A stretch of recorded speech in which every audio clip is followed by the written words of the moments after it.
അൽഹംദുലില്ലാ. പക്ഷെ നമ്മളെല്ലാം എന്ത് രീതിയിലാണ് യൂസ് ചെയ്യുന്നത്? നല്ല രീതിയിൽ യൂസ് ചെയ്ത എല്ലാ കാര്യങ്ങളും നല്ലതാണ്. അതിൽ പോസിറ്റീവ് സൈഡ് നോക്കുക. പിന്നെ അവർ പറഞ്ഞിട്ട് കാര്യം, നമ്മുടെ വെഡിങ് ആനിവേഴ്സറിയാണ്. അപ്പം advanced happy wedding anniversary. Hi guys, നമസ്കാരം. എൻ്റെ പുതിയ വീഡിയോയിലോട്ട് നിങ്ങൾക്ക് എല്ലാവർക്കും സ്വാഗതം. അപ്പോൾ ആദ്യം തന്നെ ഡിസ്ക്ലെയിമർ ആയിട്ടൊരു കാര്യം പറയാണ്. പുറത്ത് അതിഗംഭീരമായ മഴ പെയ്യുന്നുണ്ട്. ഞാൻ എൻ്റെ റൂമിൽ നിന്ന് വീഡിയോ എടുക്കാമെന്ന് കരുതിയിട്ടുണ്ടെങ്കിൽ എനിക്ക് ഒരുപാട് ജനവാതിലാണുള്ളത്. എനിക്ക് 3, 6, 8 ജനവാതിൽ അങ്ങനെ എൻ്റെ റൂമിലുണ്ടെന്നാണ് തോന്നുന്നത്. അതുകൊണ്ട് തന്നെ നല്ല ഒച്ചപ്പാട്. അതുകൊണ്ട് തന്നെ റൂം മാറി പേട്ടൻ്റെ റൂമിൽ ഇരുന്നിട്ടാണ് വീഡിയോ എടുക്കുന്നത്. എന്നാലും എനിക്ക് ബാക്ക്ഗ്രൗണ്ടിൽ നല്ല നോയ്സ് കേൾക്കാം. നിങ്ങൾക്ക് അവിടെ കേൾക്കുന്നുണ്ടോ എന്നുള്ള കാര്യം അറിയില്ല. മൈക്ക് വെച്ച് വീഡിയോ ചെയ്യണം എന്നൊക്കെ ആഗ്രഹമുണ്ട്. മൈക്കും സാമഗ്രികളൊക്കെ എനിക്കുണ്ടെങ്കിലും എനിക്ക് എപ്പോഴും കംഫർട്ടബിൾ മൈക്ക് ഇല്ലാണ്ട് വീഡിയോ ചെയ്യാനാണ്. അപ്പോൾ എൻ്റെ വീഡിയോയിൽ നല്ല ഡിസ്റ്റർബൻസ് നിങ്ങൾക്ക് തോന്നുന്നുണ്ടെങ്കിൽ കമൻറ്റ് അടിക്കുക. അങ്ങനെയാണെങ്കിൽ ഞാൻ മൈക്കും നോയ്സ് ക്യാൻസലേഷനും എല്ലാ പരിപാടിയും ഞാൻ സ്റ്റാർട്ട് ചെയ്യുന്നതാണ്. അപ്പോൾ ഇന്നത്തെ വീഡിയോൻ്റെ കണ്ടന്റിലോട്ട് കടക്കുന്നതിന് മുമ്പ് ഇന്നലെ ഞാൻ അപ്ലോഡ് ചെയ്തൊരു വീഡിയോയുമായി ബന്ധപ്പെട്ടിട്ട് മേ ബി പല വ്യക്തികൾക്കും ചോദ്യങ്ങൾ വരാം എന്നുള്ള കാര്യം എനിക്കറിയാം. ഫസ്റ്റ് ഓഫ് ഓൾ, ഇന്നലെ ഞാൻ അങ്ങനെ ഒരു വീഡിയോ ഇട്ടു. ആ വീഡിയോയിൽ ഞാൻ പറഞ്ഞിട്ടുള്ള ഒരു കാര്യങ്ങളും ഒരാശയത്തിനും ഒരിക്കലും ഒരു മാറ്റം ഉണ്ടാവുന്നില്ല. ഇപ്പോൾ ഇൻസ്റ്റഗ്രാമും ഫേസ്ബുക്കും തുറന്നിട്ടുണ്ടെങ്കിൽ നിങ്ങൾക്ക് വളരെ ക്ലിയർ ആയിട്ട് അറിയാവുന്ന ഒരു കാര്യമാണ്. നമ്മളുടെ ഒരു ഫേമസ് ആയിട്ടുള്ള ഒരു പെൺകുട്ടിയുമായി ബന്ധപ്പെട്ടിട്ട് അവൾ അപ്ലോഡ് ചെയ്തിട്ടുള്ള അവളുടെ സബ്സ്ക്രിപ്ഷനിലെ ഫോട്ടോസും വീഡിയോസും അത്യാവശ്യം നല്ല രീതിയിൽ ലീക്കായി പോയിട്ടുണ്ട്. അതിനി എത്രയൊക്കെ എന്തൊക്കെ ചെയ്തുകൊണ്ട് മാസീവ് ഡിലീറ്റ് ഓപ്ഷൻസ് കൊടുത്തിട്ടുണ്ടെങ്കിലും കാണേണ്ട വ്യക്തികൾ കണ്ടിട്ടുമുണ്ട്, പോസ്റ്റ് വരേണ്ടത് വന്നിട്ടുമുണ്ട്, റിമൂവ് ആയിട്ടുണ്ട്. എൻ്റെ ചാനലിലെ വീഡിയോ ഞാൻ ഒരിക്കലും ഞാനായിട്ട് റിമൂവ് ചെയ്തതല്ല. യൂട്യൂബ് തന്നെ എടുത്ത് റിമൂവ് ചെയ്ത് കളഞ്ഞിട്ടുണ്ടെങ്കിൽ പിന്നെ പേഴ്സണലി നമുക്കൊന്നും ചെയ്യാൻ സാധിക്കില്ല. ഇപ്പോൾ സബ്സ്ക്രിപ്ഷനുമായി ബന്ധപ്പെട്ട് രേണുസുധിയുടെ വീഡിയോ നമ്മളെടുത്ത് റിയാക്ട് ചെയ്യുന്ന സമയത്ത് പല വ്യക്തികളും ചോദിക്കുന്ന ഒരു കാര്യമാണ്, സബ്സ്ക്രിപ്ഷൻ രേണുവിന് മാത്രമല്ലേലോ, രേണു അല്ലാത്ത എത്ര വ്യക്തികൾക്ക് സബ്സ്ക്രിപ്ഷൻ ഉണ്ട്, ഇവരുമായി ബന്ധപ്പെട്ടിട്ടുള്ള കാര്യങ്ങളൊന്നും നിങ്ങൾ സംസാരിക്കുന്നില്ലേലോ എന്ന് ചോദിച്ച ഒരു കൂട്ടം ആൾക്കാരെ ഞാൻ പൊതുവേ കണ്ടിട്ടുണ്ട്. ഞാൻ പറഞ്ഞിട്ടുണ്ട്, എനിക്ക് ഒരാളുടെ ചാനൽ സബ്സ്ക്രൈബ് ചെയ്യാനോ സബ്സ്ക്രൈബ് ചെയ്തിട്ടിരുന്ന് വീഡിയോസ് കാണാനോ ഞാൻ ആഗ്രഹിക്കാത്തൊരു വ്യക്തിയാണ്. എന്നാൽ ഇങ്ങനത്തെ വീഡിയോസ് ലീക്കാവുന്ന സമയത്താണെങ്കിലും ഞാനത് ഇടലില്ല. ഇപ്പം ഇന്നലത്തെ എൻ്റെ വീഡിയോ കണ്ടിട്ടുള്ള ഒരു 800 ആളെങ്ങനെയോ കണ്ടിട്ടുള്ളൂ. ഈ കണ്ടിട്ടുള്ള 800 ആൾക്കാർക്ക് ശ്രദ്ധിച്ചാൽ അറിയാം, ഞാൻ ഒരു വീഡിയോ പോലും കംപ്ലീറ്റ് കാണിച്ചിട്ടില്ല. ഞാൻ ആ വീഡിയോൻ്റെ ഫ്രണ്ടിൽ ഇമോജി വെച്ച് പോപ്പപ്പ് ചെയ്തിട്ടാണ് ഇട്ടിട്ടുള്ളത്. പക്ഷേ എന്നാൽ പോലും ഞാൻ തംബ്നെയിലിട്ട ഫോട്ടോയിൽ വരെ ഞാൻ ഹൈഡ് ചെയ്തിട്ടാണ് ഇട്ടത്. കാരണം ഒരു പെൺകുട്ടി ആയതുകൊണ്ട് എനിക്ക് ആഗ്രഹമില്ലാത്തത് കൊണ്ടും. പക്ഷെ എന്നാൽ പോലും യൂട്യൂബ് തന്നെ എൻ്റെ വീഡിയോ ടെർമിനേറ്റ് ചെയ്ത് കളയാണ്. അത് ചില വ്യക്തികളുടെ കഴിവ് കാര്യങ്ങളൊക്കെ കൊണ്ടാണ്, നമ്മൾ അതിലോട്ട് കടക്കുന്നില്ല. ആ കഴിവ് മാത്രം മതി ഇങ്ങനത്തെ വീഡിയോസ് ഇനി സോഷ്യൽ മീഡിയയിൽ ലീക്ക് ആവാണ്ട് നിൽക്കാൻ എന്നുള്ളൊരു കാര്യം കൂടെ ഞാൻ ഓർമ്മിപ്പിക്കുകയാണ്. അപ്പം ഇതിൽ നിന്ന് ഏകദേശം എല്ലാവർക്കും എന്തെങ്കിലുമൊക്കെ കാര്യങ്ങൾ മനസ്സിലായിട്ടുണ്ടാവും എന്നാണ് ഞാൻ പറയുന്നത്. കാരണം prevention is better than cure എന്ന് പറയുന്ന ഒരു സാധനമുണ്ട്. എനിക്ക് തോന്നുന്നു മേ ബി എൻ്റെ വീഡിയോ കാണുന്ന ആൾക്കാർക്ക് എല്ലാവർക്കും അറിയായിരിക്കും. അപ്പം ഇങ്ങനത്തെയൊക്കെ ഇടപാടുകൾ ചെയ്യുന്നതിന് മുമ്പ് ഇങ്ങനത്തെയൊക്കെ ഇടപാടിലോട്ട് നയിക്കുന്ന ആ ഒരു കാരണമല്ലേ, ആ കാരണത്തെ ഒന്ന് കറക്റ്റ് ചെയ്യാൻ ശ്രമിച്ചിട്ടുണ്ടെങ്കിൽ വലിയ വിഷയമില്ല എന്നാണ് പറയുന്നത്. കാരണം ജീവിച്ചു പോകാനുള്ള എല്ലാം ഉണ്ടല്ലോ, പിന്നെ എന്തിനാണ് എന്നും കൂടെ ഞാൻ ഇതിൻ്റെ കൂടെ ചോദിക്കുകയാണ്.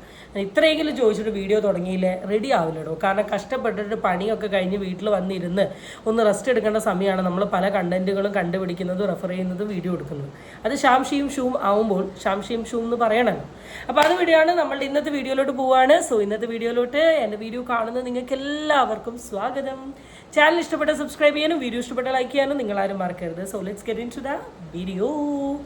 അപ്പം നമ്മൾ ഇന്ന് നോക്കാൻ പോകുന്നത് നമ്മളുടെ സ്വന്തം രേണു ചേച്ചി അല്ലെ രേഷ്മ പി തങ്കച്ചൻ്റെ കലാവിരുതുകൾ കലാമേളകളാണ്.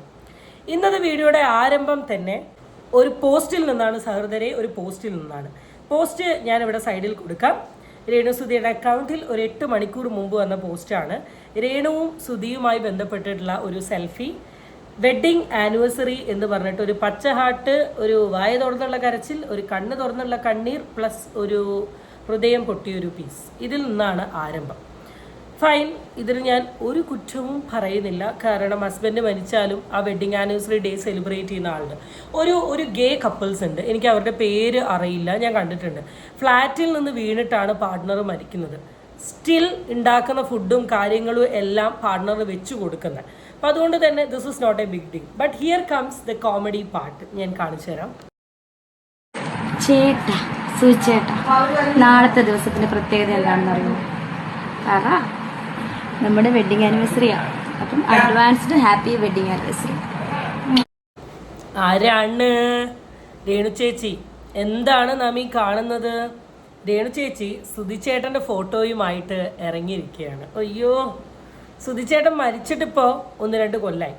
ഈ 2-3 കൊല്ലത്തിനിടയിൽ 2-3-4 വെഡ്ഡിങ് ആനിവേഴ്സറി കഴിഞ്ഞ് പോയെങ്കിലും ഇതുവരെ ഇല്ലാത്തൊരു സാധനമാണ് ഇപ്പോൾ ഈ പൊന്തി വന്നിട്ടുള്ളത്. രേണു സുധി എന്ന് പറയുന്ന ഒരു വ്യക്തി പൊതുവെ നിങ്ങൾ ശ്രദ്ധിച്ചിട്ടുണ്ടേ അറിയാം, സുധി മരിച്ച ആ ഒരു ടൈം തൊട്ടിട്ട് ഈ ടൈം വരെ സോഷ്യൽ മീഡിയയിൽ ലൈം ലൈറ്റിൽ നിൽക്കുകയാണ്. ഈ ലൈം ലൈറ്റിൽ നിൽക്കാനുള്ളതിൻ്റെ മെയിൻ റീസൺ ആൾ തന്നെ സ്വന്തമായിട്ട് കഷ്ടപ്പെട്ട് അധ്വാനിച്ചിട്ട് കോൺട്രവേഴ്സികൾ സോഷ്യൽ മീഡിയയിൽ ഇങ്ങനെ ഘോര ഉണ്ടാക്കിക്കൊണ്ട് നിൽക്കുകയാണ്. ഒന്ന് കഴിഞ്ഞാൽ ഒന്ന്, അടുത്തത് കഴിഞ്ഞാൽ അടുത്തത്. കാരണം ഒരു കോൺട്രവേഴ്സിക്കും ഒരു കുറവില്ല, എല്ലാം കൂടുതലാണേ ഉള്ളൂ. അപ്പം അതുകൊണ്ട് തന്നെ ഇങ്ങനെയാണ്. ആദ്യം സുധിച്ചേട്ടനെ വെച്ച് കരഞ്ഞ് സുധിച്ചേട്ടൻ വിധവ ടാഗ് ലൈൻ പോയി. അത് കഴിഞ്ഞ് വീട് വന്നു, പിന്നെ വീടിനെ കുറേ കുറ്റം പറഞ്ഞു. പിന്നെ സ്ഥലം വന്നു, സ്ഥലം തന്ന ബിഷപ്പിനെ കുറേ കുറ്റം പറഞ്ഞു. അത് കഴിഞ്ഞതിന് ശേഷം കാമുകന്മാരെ കണക്ക് വന്നു. പിന്നെ ഓൺലൈൻ മീഡിയക്കാരുടെ ചോദ്യങ്ങൾ വന്നു. പിന്നെ നെഗറ്റീവ് ഡയലോഗ് വന്നു. പിന്നെ ഈ കുത്തിപ്പറച്ചിൽ വടപറച്ചിൽ വന്നു. പിന്നെ കുറേ ഷോർട്ട് ഫിലിം വന്നു. ഇങ്ങനെ പിന്നെ ബാറായി, അതായി, ഇതായി, സ്വർണ്ണക്കടത്തായി, കള്ളക്കടത്തായി, അങ്ങനെ എല്ലാ കടത്തും. ഇതൊക്കെ ഇങ്ങനെ പോകുന്നുണ്ടെങ്കിലും ഇതിനൊക്കെ ലിമിറ്റ് ഉണ്ട്. ഇപ്പം കറൻ്റ്ലി നമ്മൾ ഈ പൊളിറ്റിക്സും ഇങ്ങനത്തെ കുറേ കോൺട്രവേഴ്സിയിൽ പോകുന്നത് കൊണ്ട് തന്നെ ഇപ്പം രേണു ചേച്ചിനോട് സംസാരിക്കാനോ പോകാനോ ഒന്നുള്ളൊരു ടൈം നമ്മൾ ഓൺലൈൻ മീഡിയക്കാർ ചേട്ടന്മാർക്ക് കിട്ടുന്നില്ല. അപ്പോൾ റീച്ച് പോകുന്നതുകൊണ്ട് എങ്ങനെയെങ്കിലും റീച്ച് പിടിക്കണം. അതിന് ചേച്ചി ഇപ്പോൾ ഫോളോ ചെയ്തു 2-3 ഐഡിയകളായിരുന്നു. ഒന്ന് തൻ്റെ വീഡിയോയുടെ താഴെ കമൻ്റ് ഇടുന്ന വ്യക്തികളുടെ കമൻ്റ് എടുത്ത് വെച്ചിട്ട് അങ്ങ് റോസ്റ്റ് ചെയ്യുക. അത് കുറച്ചൊക്കെ ഏറ്റു, പിന്നെ അത് പാടി. രണ്ടാമത് കണ്ടുപിടിച്ച ഒരു ഐഡിയ ആയിരുന്നു പച്ചയ്ക്ക് തെറി വിളിക്കുക. അതിന് ഒരു നാണവും ഇല്ലാണ്ട് സോഷ്യൽ മീഡിയ പ്രൊഫൈലിൽ വന്ന് തെറി വിളിക്കാൻ തുടങ്ങി. അത് അത്യാവശ്യം നെഗറ്റീവ് വന്നെങ്കിലും ഈ നിക്കർ വിധവ ടാഗ് ലൈനിലോട്ടൊന്നും എത്തിയില്ല. പിന്നത്തൊന്നായിരുന്നു സബ്സ്ക്രിപ്ഷൻ. അത് ആ തുടക്കത്തിൻ്റെ ഒരു പൊട്ടിത്തെറിക്കലാണെങ്കിലും അതും അവിടെ കഴിഞ്ഞു. അപ്പം ഇങ്ങനെയൊക്കെ ഒരു കുറവ് വരുന്ന സമയത്ത് എന്ത് ചെയ്യും എന്ന് ആലോചിക്കുമ്പോൾ രേണു ചേച്ചി ഫോളോ ചെയ്യുന്ന അടുത്ത പാറ്റേൺ ആണ് കൊല്ലം സുധി ചേട്ടൻ്റെ ഫ്രെയിം വെച്ചിട്ടുള്ള കളികൾ. അത് ഏത് കാറ്റഗറി ഓഫ് കളികളായിട്ടും നിങ്ങൾക്ക് എന്ത് ചെയ്യാൻ പറ്റും, കൂട്ടാൻ പറ്റും. ചിലപ്പോൾ ഫ്രെയിം ആയിരിക്കും, കയ്യിൽ മെഹന്തി ആയിരിക്കും, ഉമ്മ വെക്കലായിരിക്കും, അതിൻ്റെ ഫ്രണ്ടിൽ നിന്നുള്ള ഡാൻസ് ആയിരിക്കും. അപ്പോൾ അതുകൊണ്ട് തന്നെ ഈ ഒരു സാധനം കണ്ട സമയം തന്നെ ഇതിൻ്റെ താഴെ ഒരുപാട് കമൻസുകൾ വന്നിട്ടുണ്ട്. ഞാൻ സൈഡിൽ കൂടെ 1-2 കമൻസ് കാണിച്ചു തരാം. റീച്ച് കുറയുമ്പോൾ ഓരോന്നായി വന്നോളൂ. സത്യമാണ്. വിവാഹ വാർഷികം ഓർമ്മ ഉള്ളതുപോലെ ചരമവാർഷികവും ഓർമ്മയിൽ ഉണ്ടാവണം കേട്ടോ. മരിച്ച ദിവസം മറന്ന ആളാണ്. കാരണം വെഡിങ് ആനിവേഴ്സറി ഡേ ഭയങ്കര ഓർത്ത് വെച്ച് പറഞ്ഞു. മരണത്തെ പറ്റി 2022, 2024, 2026 എന്നായിരുന്നു എന്ന് ചോദിച്ചൊരു വീഡിയോ ഉണ്ടായിരുന്നു. റീച്ച് കുറഞ്ഞപ്പോൾ അടുത്ത അടവുമായി ഇറങ്ങിയതാണോ അവരാതി? നീയും നിൻ്റെ പിന്നെ ഒരു തെറിയാണ്, ഞാനത് വായിക്കാൻ ആഗ്രഹിക്കുന്നില്ല. അത് മുന്നിൽ ക്യാമറ വെച്ച് പറയണോ? വട്ട് കേസ് പോടി, ബാക്കി വായിക്കുന്നില്ല. ഇങ്ങനെ ഒരുപാട് നെഗറ്റീവ് കമൻസുകൾ ഈ വീഡിയോയിൽ താഴെ വന്നിട്ടുണ്ട്. എന്നാൽ ആദ്യത്തെ ഒരു കുറച്ച് സെറ്റ് ഓഫ് കമൻസ് എന്ന് പറയുന്നത് വളരെ പോസിറ്റീവായിട്ടുള്ള കമൻസ് ആണ്. ലൈക്ക് ഹാർട്ടും അതും ഇതൊക്കെ പറഞ്ഞ രേണു സുധിയുടെ ഫാൻസിൻ്റെ കമൻസ് ആണ്. എന്നാൽ കുറേ ആൾക്കാർ, കാരണം രേണുവിൻ്റെ റീച്ച് ഇപ്പോൾ കറൻ്റ് സോഷ്യൽ മീഡിയയിൽ ഇച്ചിരി ഡൗൺ ആണ്. കഴിഞ്ഞ 3-4 ദിവസങ്ങളായിട്ട് വലിയ ഡിസ്കഷനുള്ള ഒരു സാധനവും വന്നിട്ടില്ല. അതുകൊണ്ട് തന്നെ തൻ്റെ ഡിസ്കഷൻ ഫ്രണ്ടോട്ട് കൂട്ടാൻ വേണ്ടി ചെയ്തതാണെന്ന് പറയുന്നതിൽ പ്രത്യേകിച്ച് എന്തെങ്കിലും തെറ്റുണ്ടോ? അടുത്തത് ഞാൻ സൈഡിൽ കൂടെ ഒരു വീഡിയോ കൊടുക്കാം. ഈ വീഡിയോ കണ്ടാൽ തന്നെ നിങ്ങൾക്ക് വളരെ ക്ലിയർ ആയിട്ട് മനസ്സിലാവും ഇത് റിതപ്പനും രേണുവിൻ്റെ ഒരു സിനിമയിൽ ഡയറക്റ്റ് ചെയ്തിട്ടുള്ള ഒരു ലേഡിയുമായി ബന്ധപ്പെട്ട വീഡിയോ കോളാണ്. ആ കൊച്ചിൻ്റെ മുഖം കണ്ടറിയാം കൊച്ചിന് വലിയ താല്പര്യമില്ലാന്ന്. എന്നാൽ ഇത് വലിയ രീതിയിൽ സ്ക്രീൻ റെക്കോർഡ് ചെയ്തിട്ട് സോഷ്യൽ മീഡിയയിൽ ഇടുന്നുണ്ട്. എനിക്ക് രേണുവിനോട് പേഴ്സണലി പറയാനുള്ള ഒരു കാര്യം, ബന്ധങ്ങൾ നല്ലതാണ്, സൗഹൃദങ്ങളും നല്ലതാണ്. പക്ഷേ രക്തബന്ധത്തോടും ചേർന്ന് നിൽക്കുന്ന പല ബന്ധങ്ങളും ഇല്ല എന്നൊരു അഭിപ്രായമുണ്ട്. എത്രയൊക്കെ ആണെങ്കിലും ഋതപ്പനെ കൊഞ്ചിക്കാനും സ്നേഹിക്കാനും അന്നും ഇന്നും കിച്ചു തന്നെ ഉണ്ടാവും. ആ കിച്ചുവിനെ മാറ്റി നിർത്തിക്കൊണ്ട് കിച്ചുവിനെ കാണിക്കാൻ വേണ്ടി സോഷ്യൽ മീഡിയയിൽ കാണിച്ചു കൂട്ടുന്ന ഈ തരത്തിലുള്ള കാര്യങ്ങളൊക്കെ ശരിക്കും റൈറ്റ് ആണോ എന്നുള്ളത് സ്വയം ഒന്ന് ആലോചിച്ച് നോക്ക്. അടുത്തത് നമ്മൾ നോക്കാൻ പോകുന്നത് ബിഗ് ബോസിലെ കണ്ടസ്റ്റൻ്റ് ആയിട്ടുള്ള ശൈത്യ. ആള് ഒരു പ്രസ്താവന രേണു സുധിയുടെ വീഡിയോയുമായി ബന്ധപ്പെട്ട് പറഞ്ഞിട്ടുണ്ട്. നമുക്ക് എന്തായാലും അതൊന്ന് നോക്കാം. ചിലതൊക്കെ എനിക്ക് ഭയങ്കര ഒരു എനിക്ക് കാണുമ്പോൾ ബുദ്ധിമുട്ടുണ്ടാക്കിയിട്ടുണ്ട്. ലൈക്ക് പേഴ്സണലി പുള്ളിക്കാരത്തെ എനിക്ക് നന്നായിട്ട് അറിയാം. അപ്പോൾ അവരെ ഒരുപാട് സൈബർ അറ്റാക്ക് ചെയ്യുന്ന പോലെ തോന്നിയിട്ടുണ്ട്. അതിനൊന്നും അത്ര ആവശ്യമില്ല. പാവവും ഭയങ്കര എല്ലാവരോടും ഒരുപോലെ മിങ്കിൾ ചെയ്ത് സ്നേഹത്തോടെ നിൽക്കുന്ന രേണു സുധിയെ ഒരുപാട് സൈബർ അറ്റാക്ക് ചെയ്യുന്നത് പോലെ തോന്നുന്നുണ്ട് എന്നൊരു സാധനമാണ് ശൈത്യ ഈ വീഡിയോയിൽ വന്ന് പറഞ്ഞത്. എന്നാൽ ചെയ്യരുതായിരുന്നു, എന്തിനു വേണ്ടിയാറ്റാണ്, പാവമാണ്. ആദ്യം തന്നെ ഈ ശൈത്യനെ നിങ്ങൾക്കറിയാലോ, ബിഗ് ബോസിൽ അനുമോളുടെ കൂടെ നിന്ന് അനുമോളെ ബാക്കിൽ നിന്ന് കുത്തി. അത് കഴിഞ്ഞ് ആദിലേന്റെയും നൂറേന്റെയും അടുത്ത് പോയി അനുമോളുടെ കുറ്റം പറഞ്ഞു. പിന്നെ ആദിലേ നൂറയുടെ കുറ്റം ചെന്നിട്ട് അപ്പുറത്തെ സൈഡിൽ പറഞ്ഞു. ലാസ്റ്റ് ബിഗ് ബോസ് കണ്ട വ്യക്തികൾക്കൊക്കെ മനസ്സിലായി ശൈത്യയാണ് മെയിൻ ഇതിനുള്ളിൽ കടന്ന് കളിക്കുന്നത് എന്ന് മനസ്സിലാക്കി ഇപ്പം എല്ലാവരും നിന്ന് ഒഴിവായി സ്വന്തം കാര്യങ്ങൾ നോക്കി പോവാം. കുറച്ചു കാലം സോഷ്യൽ മീഡിയയിൽ വലിയ എയറിൽ നിന്ന ആളാണ്. ഇപ്പോഴാണ് എയറിൽ നിന്ന് താഴെ ഇറങ്ങിയത്. എന്തായാലും ഈ സ്റ്റേറ്റ്മെന്റ് കൊണ്ട് ചിലപ്പോൾ എയറിൽ പോകാനുള്ള ചാൻസ് കൂടുതലും കുറവുമാണ്. എന്തായാലും ഇപ്പം അത് അവിടെ കിടക്കട്ടെ. ശൈത്യ അല്ലെങ്കിൽ വേറെ പല ലൈക്ക് ഇൻഫ്ലുവൻസേഴ്സ് ആയിരിക്കാം, അല്ലെങ്കിൽ ക്വസ്റ്റ്യൻ ആൻസർ കൊടുക്കുന്ന ആൾക്കാർക്കായിരിക്കാം, അല്ലെങ്കിൽ ഇവൻ നമ്മളുടെ വീഡിയോ കാണുന്ന വ്യക്തികളാണെങ്കിലൊക്കെ കോമൺലി നമ്മളോട് പറയുന്ന ഒരു കാര്യമാണ്, എന്തിനു വേണ്ടിയിട്ടാണ് അല്ലെങ്കിൽ എന്താണ് നിങ്ങളുടെ ഉദ്ദേശം, എന്തിനാണ് ഈ പാവത്തിന് ഇങ്ങനെ ക്രൂശിക്കുന്നത്, എന്തിനാണ് നിങ്ങൾ ഈ ചെയ്യുന്നതെന്ന് ചോദിക്കുന്ന ആൾക്കാരുണ്ട്. ഈ കാറ്റഗറി ഓഫ് ആൾക്കാരോട് നമുക്ക് പറയാനുള്ളൊരു കാര്യം, ഞങ്ങളാരും ഇല്ലാത്തൊരു കോണ്ടന്റ് വെച്ച് സംസാരിക്കുന്നില്ല. ഉള്ള കോണ്ടന്റ് വെച്ച് മാത്രമേ നമ്മൾ സംസാരിക്കുന്നുള്ളൂ. രേണു സുധി ഒരു കൊല്ലം മുമ്പ് ഇട്ട് വെച്ച കോണ്ടന്റ് അല്ല ഇന്ന് ഞാനിപ്പോൾ ഈ വീഡിയോ ചെയ്തത്. ഇന്നത്തെ ദിവസം രേണു സുധി എന്ന് പറയുന്ന ഒരു വ്യക്തി സോഷ്യൽ മീഡിയയിൽ കാണിച്ചു കൂട്ടിയിട്ടുള്ള കാര്യങ്ങളാണ് ഞാൻ ഇന്നെടുത്ത് സംസാരിക്കുന്നത്. ഇപ്പോൾ ഡെയിലി സംസാരിക്കാൻ വേണ്ടി മനഃപൂർവ്വം അവരുടെ പേജിൽ ഇങ്ങനത്തെ നെഗറ്റീവ് തരത്തിലുള്ള കോണ്ടന്റുകൾ ഇടുന്നുണ്ടെങ്കിൽ അതെടുത്ത് വെച്ച് സംസാരിക്കുന്നത് ഒരു തെറ്റായിട്ടുള്ള കാര്യമാണോ? എന്തുവാ പറയാനുള്ളത്? കാരണം ഞാൻ കുറേ ആൾക്കാരുടെ സൈഡിൽ നിന്ന് കാണുന്ന ഒരു സാധനമാണ്. നിങ്ങൾ മനസ്സിലാക്കേണ്ട ഒരു കാര്യം, ഇപ്പം നമ്മൾ ചെയ്യുന്ന ഒരു പ്രവൃത്തി രേണു സുധി എന്ന് പറയുന്ന ഒരു വ്യക്തിക്ക് അത്രത്തോളം ഹെയ്റ്റ് ഉണ്ടാവുന്നുണ്ട്, അല്ലെങ്കിൽ നിങ്ങൾക്ക് ഭയങ്കര ഹെയ്റ്റും ബുദ്ധിമുട്ടുണ്ടാവുമല്ലോ. ഈ ബുദ്ധിമുട്ട് രേണുവിനുണ്ടെങ്കിൽ രേണു അതിൻ്റെതായ ആക്ഷൻസോ സ്റ്റെപ്സോ എടുക്കും. ഇനി ആക്ഷൻസോ സ്റ്റെപ്സോ എടുത്തില്ലെങ്കിൽ സ്വന്തം എഫോർട്ട് വഴി അത് ക്ലാരിഫൈ ചെയ്യാനോ കറക്റ്റ് ചെയ്യാനോ ശ്രമിക്കും. അതൊന്നും ചെയ്യാണ്ട് ഇഫ് ദ സെയിം സിറ്റുവേഷൻ ഇനിയും കണ്ടിന്യൂ ചെയ്തുകൊണ്ട് പോകുന്നുണ്ടെങ്കിൽ, ഒരു പ്രശ്നമില്ലാണ്ട് ഈ സെയിം സിറ്റുവേഷൻ വീണ്ടും വീണ്ടും കണ്ടിന്യൂ ചെയ്തുകൊണ്ട് പോകുന്നുണ്ടെങ്കിൽ, ഐ എം ക്ലിയർലി സീയിങ് രേണുവിന് ഇതൊരു വലിയ വിഷയമല്ല. Renu was okay with what really happened. അപ്പോൾ രേണുവിനില്ലാത്തൊരു പരാതി എന്തിനാണ് ബാക്കിയുള്ള വ്യക്തികൾക്ക് എന്നാണ് എനിക്ക് പേഴ്സണലി ഇവിടെ ചോദിക്കാനുള്ളൊരു കാര്യം. എത്ര പറഞ്ഞാലും ഇത് മനസ്സിലാക്കാത്ത ഒരു കൂട്ടം ആൾക്കാരുണ്ട്. ഈവൻ രേണുവിനെ സപ്പോർട്ട് ചെയ്യുന്ന വ്യക്തികൾ വരെ ഇപ്പം നമ്മുടെ വീഡിയോയുടെ താഴെ കമൻ്റ് ഇടുന്നത് നിർത്തിയിട്ടുണ്ട്. അവർ വരെ ഇപ്പം അഭിപ്രായങ്ങൾ പറയുന്നില്ല. കാരണം അവർക്ക് തന്നെ മനസ്സിലായിട്ടുണ്ട് രേണുവിന് കുഴപ്പമില്ല, രേണുവിന് റീച്ച് കിട്ടുന്ന ഇതുകൊണ്ടാണ് എന്നുള്ളത്. അപ്പോൾ നിങ്ങൾ മനസ്സിലാക്കേണ്ട കാര്യം, ഒരാളൊരു സോഷ്യൽ മീഡിയയിൽ വന്നിട്ട് നെഗറ്റീവ് കോൺട്രവേഴ്സിക്ക് വേണ്ടിയിട്ട് കണ്ടന്റുകൾ ഇങ്ങനെ തുരുതുര ഇട്ട് തരുന്ന സമയത്ത് അതെടുത്ത് സംസാരിക്കുന്നവരെ പറയുന്നതിന് പകരം ആ കണ്ടന്റ് ഇടുന്ന സ്റ്റോപ്പ് ചെയ്താൽ തന്നെ നമ്മളും സൈലൻ്റ് ആവും. പക്ഷെ അത് സ്റ്റോപ്പ് ചെയ്യില്ല. സ്റ്റോപ്പ് ചെയ്ത ആളുടെ റീച്ച് പോകുമെന്നൊരു തിരിച്ചറിവ് ആൾക്കുണ്ട്, നിങ്ങൾക്കില്ലേലും. ഇനി നമ്മളുടെ സ്വന്തം അന്നാരാജൻ ചേച്ചിയുടെ ഒരു വീഡിയോ ഞാൻ വളരെ അൺഎക്സ്പെക്റ്റഡ് ആയിട്ട് കാണാനിടയായി. അപ്പം ആ വീഡിയോയുമായി ബന്ധപ്പെട്ട് കുറച്ച് കാര്യങ്ങൾ പറഞ്ഞിട്ട് നമുക്ക് അവസാനിപ്പിക്കാം. ലിച്ചിക്കുട്ടി എങ്ങനെയുണ്ട്? സബ്സ്ക്രിപ്ഷൻ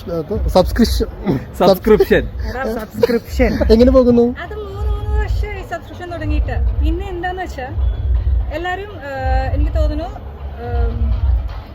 നമ്മുടെ കണ്ടന്റ് എല്ലാം പ്രൊഫഷണൽ കണ്ടന്റ്സ് ആണ്.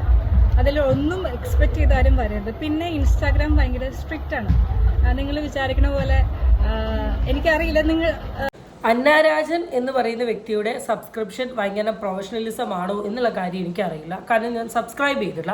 സബ്സ്ക്രിപ്ഷൻ എന്ന് പറഞ്ഞാൽ പൊതുവേ ഇത് തന്നെയാണ് പറയുക. 75% സബ്സ്ക്രിപ്ഷൻ ചെയ്യുന്ന ആൾക്കാരും സബ്സ്ക്രിപ്ഷൻ്റെ ഉള്ളിൽ ചെയ്തു കൂട്ടുന്ന കാര്യങ്ങൾ ഇതൊക്കെ തന്നെയാണ്. വളരെ പേഴ്സണൽ ആയിട്ടുള്ള ഭാഗങ്ങൾ, പേഴ്സണലായി ബന്ധപ്പെട്ടിട്ടുള്ള വീഡിയോസ്, കാര്യങ്ങൾ അതിന് പബ്ലിക്കലി കാണിച്ചുകൊണ്ട് ക്യാഷ് ഉണ്ടാക്കുക എന്നുള്ളതാണ്. പിന്നെ അന്നാരാജൻ എന്ന് പറയുന്ന ഒരു വ്യക്തി പൊതുവെ ഇൻ്റർവ്യൂസിലിടുന്ന വസ്ത്രധാരണം കൊണ്ട് തന്നെ സോഷ്യൽ മീഡിയയിൽ അത്യാവശ്യം ഫേമസ് ആയിട്ടുള്ള ആളാണ്. അപ്പോൾ നിങ്ങളൊരു സബ്സ്ക്രിപ്ഷൻ തുടങ്ങുന്ന സമയത്ത് ഓട്ടോമാറ്റിക്കലി നിങ്ങളുടെ കയ്യിൽ നിന്ന് എല്ലാവരും ഈ സോർട്ട് ഓഫ് കണ്ടന്റുകൾ തന്നെയാണ് പ്രതീക്ഷിക്കുക. അതിന് ഇനി അവരെ കയറി കുറ്റം പറഞ്ഞിട്ട് കാര്യമില്ല. ആൻഡ് സബ്സ്ക്രിപ്ഷൻ എന്ന് പറഞ്ഞാൽ ഇങ്ങനത്തെ കണ്ടന്റ് ആണ് എന്നുള്ളത് ഇനി വീഡിയോ ചെയ്യുന്ന ആൾക്കാരെ ചെയ്ത് കാണിക്കും. അങ്ങനെ ആ പെർസ്പെക്റ്റീവ് അങ്ങ് മാറട്ടെ. ഇപ്പൊ ഈവൻ ഞാനൊരു എക്സാമ്പിൾ പറയാം. ഞാൻ ഓൾറെഡി ഇപ്പൊ പറഞ്ഞായിരുന്നു, പണ്ട് നമുക്ക് മൊബൈലിന്റെ യൂസ് വന്നപ്പോൾ എല്ലാവരും പിള്ളേർക്ക് കൊടുക്കില്ല, അത് കൊള്ളത്തില്ല, അത് നല്ലതല്ല എന്ന് പറഞ്ഞ് മാറ്റി വെച്ചു. അത് കഴിഞ്ഞിട്ട് നമുക്ക് നെറ്റ് വന്നു, എല്ലാം അവൈലബിൾ 4G 5G. അതും നമുക്ക് പ്രശ്നങ്ങളായിരുന്നല്ലോ. അതും പിള്ളേർക്ക് കൊടുക്കില്ല, അത് നെഗറ്റീവാണ്, അത് കൊള്ളില്ല. പക്ഷെ നമ്മളെല്ലാം എന്ത് രീതിയിലാണ് യൂസ് ചെയ്യുന്നത്? നല്ല രീതിയിൽ യൂസ് ചെയ്ത ആളിവിടെ യൂസ് ചെയ്തിട്ടുള്ള ഒരു സാധനം എന്താണെന്ന് വെച്ചാൽ, പണ്ട് മൊബൈൽ ഭയങ്കര ഹെയ്റ്റ് ആയിരുന്നു. നെറ്റ് ഭയങ്കര ഹേറ്റ് ആയിരുന്നു, ഇന്നത് മാറിയില്ലേ, അതുപോലെ സബ്സ്ക്രിപ്ഷൻ്റെ ഹേറ്റും മാറും എന്ന രീതിയിലാണ് പറഞ്ഞത്. എൻ്റെ ആളിവിടെ വേറെ ഉദ്ദേശിച്ചത് നല്ല രീതിയിലാണ് ഉപയോഗിക്കുന്നതെങ്കിൽ അത് നല്ലൊരു സാധനമാണ്. ഈ സബ്സ്ക്രിപ്ഷൻ്റെ ഏറ്റവും വലിയൊരു പ്രശ്നം എന്താ അറിയോ, ഇപ്പോൾ സബ്സ്ക്രിപ്ഷനുമായി ബന്ധപ്പെട്ടിട്ടുള്ള ചില കണ്ടന്റ് കാര്യങ്ങൾ നമ്മൾ ഡിസ്കസ് ചെയ്യുന്ന സമയത്ത് നമ്മളിങ്ങനെ നമ്മളുടെ ഫ്രണ്ട്സായിട്ട് നമ്മളുടെ കൊളീഗ്സായിട്ട് മെയിൽസൊക്കെ ആയിട്ട് നമ്മൾ ഈ കാര്യം പറയുമ്പോൾ ആ മെയിൽ എന്നോട് ചോദിക്കുന്ന ഒരു കാര്യമാണ്, ഇപ്പോഴത്തെ പെൺകുട്ടികൾക്ക് എന്ത് സുഖമാണ് സബ്സ്ക്രിപ്ഷൻ എന്ന് പറഞ്ഞിട്ട് പേഴ്സണൽ പാർട്ട് കുറച്ചങ്ങ് കാണിച്ചിട്ടുണ്ടെങ്കിൽ മാസം ലക്ഷങ്ങളോളം ഉണ്ടായിക്കൂടെ എന്ന് ചോദിക്കുന്ന ഒരു തലമുറയിലോട്ട് മാറിയിട്ടുണ്ട്. ഇനിയുള്ള തലമുറയ്ക്ക് സബ്സ്ക്രിപ്ഷൻ എന്ന് പറയുന്നത്, ഇന്ന് നോക്കിക്കോ എൻ്റെ ഇൻസ്റ്റഗ്രാം കോൺടാക്റ്റിൽ ഞാൻ ഫോളോ ചെയ്യുന്ന എൻ്റെ ഫ്രണ്ട്സ് ലിസ്റ്റിലും കസിൻ ലിസ്റ്റിലുള്ള ആൾക്കാർക്ക് തന്നെ സബ്സ്ക്രിപ്ഷൻസ് ഉണ്ട്. ഞാനൊന്ന് സബ്സ്ക്രൈബ് ചെയ്തിട്ടുള്ള കണ്ടന്റ് കാര്യങ്ങൾ എന്താണെന്ന് എനിക്കറിയില്ല. അവർ തന്നെ സബ്സ്ക്രിപ്ഷനിൽ എന്ത് കൈൻഡ് ഓഫ് വീഡിയോസ് ആണ് ഇടുന്നത് എന്നുള്ളത് നിങ്ങൾ സ്വയം ഒന്ന് ആലോചിച്ച് നോക്കുക. ആൻഡ് അങ്ങനത്തെ വീഡിയോസ് ഇട്ടുകൊണ്ട് സബ്സ്ക്രിപ്ഷൻ ഉണ്ടാക്കുന്നതിനെ കുറിച്ച് എനിക്കിപ്പോഴും താല്പര്യമില്ല. വളരെ ക്ലിയർ ആയിട്ട് പറഞ്ഞു, ഇനി പൈസക്കാരൻ്റെ മോളാണെങ്കിലും പൈസക്കാരനല്ലാത്തവരുടെ മോളാണെങ്കിലും സബ്സ്ക്രിപ്ഷൻ എന്നതിൻ്റെ പേരിൽ തുണി ഊരി കാണിച്ചുകൊണ്ട് വീഡിയോ എടുക്കുന്ന ആ ഒരു സാധനത്തെ റോട്ടിൽ നിന്ന് പൈസ ഉണ്ടാക്കുന്നതിന് സമമായിട്ട് മാത്രമേ എനിക്ക് കാണാൻ സാധിക്കൂ. അതിന് എത്ര ഞാൻ വളരെ ബാക്കാന്ന് പറയുകയാണെങ്കിലും ഇനി സൊസൈറ്റി എത്ര ഔട്ട്ഡേറ്റഡ് ആണെങ്കിലും എൻ്റെ ആശയത്തിൽ പ്രത്യേകിച്ച് ഒരു മാറ്റം ഉണ്ടാവാൻ പോകുന്നില്ല. പക്ഷേ ഈ പ്ലാറ്റ്ഫോം നല്ല രീതിയിൽ യൂസ് ചെയ്യാം, നല്ല നല്ല കണ്ടന്റുകൾ ഇട്ടിട്ട് നല്ല വ്ളോഗ് പോലെ കാര്യങ്ങൾ ഇടുകയാണെങ്കിൽ യൂസ്ഫുൾ ആയിട്ടുള്ളൊരു സാധനമാണ്. പക്ഷേ അതിനെ പല വ്യക്തികളും ഈ രീതിയിലാണ് യൂസ് ചെയ്യുന്നത് എന്നാണ് പറയാനുള്ളത്. എല്ലാ കാര്യങ്ങളും നല്ലതാണ്, അതിൽ പോസിറ്റീവ് സൈഡ് നോക്കുക. പിന്നെ അവർ പറഞ്ഞിട്ട് കാര്യമില്ല, സബ്സ്ക്രിപ്ഷൻ വിചാരിക്കുമ്പോൾ എല്ലാവരും വിചാരിക്കുന്നത് ഇങ്ങനത്തെ കണ്ടന്റ്സ് ഒക്കെ പോസ്റ്റ് ചെയ്യണ കാരണം എല്ലാവരും അങ്ങനത്തെ ഒരു ഇമേജേ ഉണ്ടാക്കത്തുള്ളൂ. ദൈവത്തിന്റെ സബ്സ്ക്രിപ്ഷനിൽ കയറി നോക്കുക, അങ്ങനെ എന്തെങ്കിലും കണ്ടോ നോക്കുക. ഇനി ഞാൻ നാളെ കുക്കിംഗ് വീഡിയോ ഇടാൻ പോകുന്നത്. എത്ര സബ്സ്ക്രൈബേഴ്സ് ഉണ്ട് ഇപ്പൊ? എനിക്ക് തോന്നുന്നു 1000 സംതിങ്. പൈസ ഒക്കെ വന്നു തുടങ്ങിയോ? ഞാൻ നോക്കാറില്ല, ചെക്ക് ചെയ്യാറില്ല. എനിക്കറിയില്ല, കാരണം ഞാൻ യൂട്യൂബിലിടുന്ന വീഡിയോ ഇൻസ്റ്റാഗ്രാമിലിടുന്നു, അത് സബ്സ്ക്രിപ്ഷനിലിടുന്നു. അവര് പൈസ കൊടുത്ത് കാണുന്നു. എൻ്റെ അടുത്ത് കുറെ പേര് ചോദിക്കുന്നുണ്ടല്ലോ എന്തിനാണ് അവിടെ കയറിയിട്ട് കാണുന്നല്ലോ, ഒന്നുമില്ല. ഞാൻ എന്ത് കാണാനാണ് നിങ്ങൾ വന്നിരിക്കുന്നത്? ഞാനൊരു ആർട്ടിസ്റ്റാണ്, എൻ്റെ കയ്യിൽ നിന്ന് ഒരു ഹായ് ഗുഡ് മോർണിംഗ് കിട്ടാൻ വേണ്ടിയാണ് ആൾക്കാർ അവിടെ വെയിറ്റ് ചെയ്യുന്നത്. അങ്ങനെയുള്ളവർ വന്നാൽ മതി. എൻ്റെ അവിടെയുള്ള ഞാൻ പറയാം, ഇഷ്ടംപോലെ ലേഡീസ് ഉണ്ട്. ചേച്ചി സുഖമാണോ ചേച്ചി, ഞാൻ അടുത്ത ഇനോഗ്രേഷനെ വന്നോട്ട് ചേച്ചിയുടെ കൂടെ എനിക്ക് സെൽഫി എടുക്കണം. എത്ര ലേഡീസ് എനിക്ക് മെസ്സേജ് അയക്കുന്നത്. പിന്നെ ഈവൻ എന്തായാലും അന്നാരാജൻ്റെ സബ്സ്ക്രിപ്ഷനിൽ വരുന്ന വ്യക്തികൾ എന്തായാലും കുക്കിംഗ് വ്ളോഗ് പ്രതീക്ഷിച്ചിട്ടായിരിക്കില്ല വരിക. എന്നാൽ അതിൽ കുക്കിംഗ് വ്ളോഗാണ് ഉള്ളത് എന്നുള്ളൊരു സാധനമാണ് അന്നാരാജൻ ഇവിടെ പറഞ്ഞിട്ടുള്ളത്. അപ്പോൾ പ്രതീക്ഷിച്ചുകൊണ്ട് സബ്സ്ക്രൈബ് ചെയ്തിട്ടുള്ള ആൾക്കാർക്കൊക്കെ വേണമെങ്കിൽ അൺസബ്സ്ക്രൈബ് ചെയ്ത് പോവാം എന്നൊരു അഭിപ്രായമേ ഉള്ളൂ. പക്ഷേ കുക്കിംഗ് വ്ളോഗിൽ തന്നെ എങ്ങനെ കുക്ക് ചെയ്യാമെന്നും പറയാം. രഹന ഫാത്തിമ എന്ന് പറയുന്ന ഒരു വ്യക്തിയുണ്ട്, ആളുടെ യൂട്യൂബ് ചാനൽ കണ്ടിട്ടുണ്ടോ എന്നുള്ള കാര്യം എനിക്കറിയില്ല. കണ്ടിട്ടില്ലെങ്കിൽ ഒന്ന് കണ്ടു നോക്കുന്നത് നല്ലതാണ്. ചാളക്കറി ഉണ്ടാക്കുന്നതും ഞണ്ടുണ്ടാക്കുന്ന വീഡിയോസും അയിലക്കറി ഉണ്ടാക്കുന്ന വീഡിയോസും ചക്ക പൊരിക്കുന്ന വീഡിയോസും ഒക്കെയാണ് ഇടുക. പക്ഷേ ഇതൊക്കെ പൊളിക്കുന്ന സമയത്തുള്ള വസ്ത്രധാരണോ അതും ഇതും എന്താണെന്നുള്ളത് നമുക്ക് തന്നെ വളരെ ക്ലിയർ ആയിട്ട് അറിയാം. ഇപ്പോൾ കുക്കിംഗ് കണ്ടന്റ് ഇടുകയാണെങ്കിലും അതിൽ കൂടെ വേണമെന്ന് വിചാരിച്ചിട്ടുണ്ടെങ്കിൽ വേറെ പലതും കാണിക്കാനും സാധിക്കും. ഇനി ഇതിനെ എങ്ങനെയൊക്കെ ന്യായീകരിക്കാൻ ശ്രമിച്ചാലും, എന്തൊക്കെ എക്സ്പ്ലനേഷൻ തന്നാലും, ഇനി എങ്ങനെയൊക്കെ എക്സ്പ്ലെയിൻ ചെയ്യാൻ ശ്രമിച്ചാലും ഈ സബ്സ്ക്രിപ്ഷൻ എന്ന് പറയുന്നത്, അല്ലെങ്കിൽ സബ്സ്ക്രിപ്ഷനിൽ കൂടെ ഇങ്ങനത്തെ കാര്യങ്ങൾ കാണിച്ചു കൂട്ടുന്നതിനെ ഒരിക്കലും നമുക്ക് പേഴ്സണലി സപ്പോർട്ട് ചെയ്യാൻ പറ്റുന്നൊരു കാര്യമല്ല. ഇതിനെ സപ്പോർട്ട് ചെയ്യുന്ന വ്യക്തികൾക്ക് സപ്പോർട്ട് ചെയ്യാം, സപ്പോർട്ട് ചെയ്യാത്ത വ്യക്തികൾ അന്നും ഇന്നും സപ്പോർട്ട് ചെയ്യാണ്ടിരിക്കും. അത് നിങ്ങൾ മനസ്സിലാക്കേണ്ട. രേണു സുധിയായി ബന്ധപ്പെട്ടിട്ട് ഈ വീഡിയോ കാണുന്നത് നിങ്ങൾ മനസ്സിലാക്കാൻ വേണ്ടി പറയാം, നമുക്ക് രേണുവിൻ്റെ അടുത്ത് ഒരു ഹേറ്റും ഇല്ല. Renu is a content for us. And Renu നമുക്ക് കണ്ടന്റ് ഇട്ട് തരുമ്പോൾ നമ്മൾ ആ കണ്ടന്റ് എടുക്കുന്നു, യൂട്ടിലൈസ് ചെയ്യുന്നു, അത്ര മാത്രമേ ഉള്ളൂ. അല്ലാണ്ട് ഇതിൽ രേണുവിനെ ഹേർട്ട് ചെയ്യാനോ രേണുവിനെ മോശമാക്കാനോ രേണുവിനെ ഒന്നും അല്ലാണ്ടാക്കാനോ ഇങ്ങനത്തെ പ്ലാനോ കാര്യങ്ങളോ ഒന്നും നമ്മളുടെ സൈഡിൽ ഇല്ല. നമ്മൾ അതിനെക്കുറിച്ചൊന്നും we don't care or we don't think about it. Renu ഇങ്ങനത്തെ കണ്ടന്റ് എടുത്ത് സ്റ്റോപ്പ് ചെയ്താൽ അവിടെ രേണു തീർന്നു. നാളെ രേണുവിന് പകരം വേറൊരു കണ്ടന്റ് വരാം, വേറൊരു ടോപ്പിക് വരാം. പക്ഷേ Renu is A good gamer. Social മീഡിയയിൽ നിൽക്കാൻ അറിയുന്നതുകൊണ്ട് തന്നെ ആൾ നല്ല രീതിയിൽ നിന്നുകൊണ്ടിരിക്കുന്നുണ്ട്. അത് മനസ്സിലാക്കാണ്ട് രേണുവിനെ സപ്പോർട്ട് ചെയ്യുന്ന ഒരു കൂട്ടം ആൾക്കാർ. നമ്മൾ ഈ ചെയ്യുന്നത് കൊണ്ട് രേണുവിന് റീച്ച് മാത്രമാണ് ഉണ്ടാവുന്നത്. അത് മാത്രമാണ് രേണുവിന് വേണ്ടത്. ഇനിയെങ്കിലും നിങ്ങളത് മനസ്സിലാക്കുക. അപ്പം അത്രയേ ഉള്ളൂ. അടുത്ത വീഡിയോ ആയിട്ട് വീണ്ടും കാണാം. Till then it's by.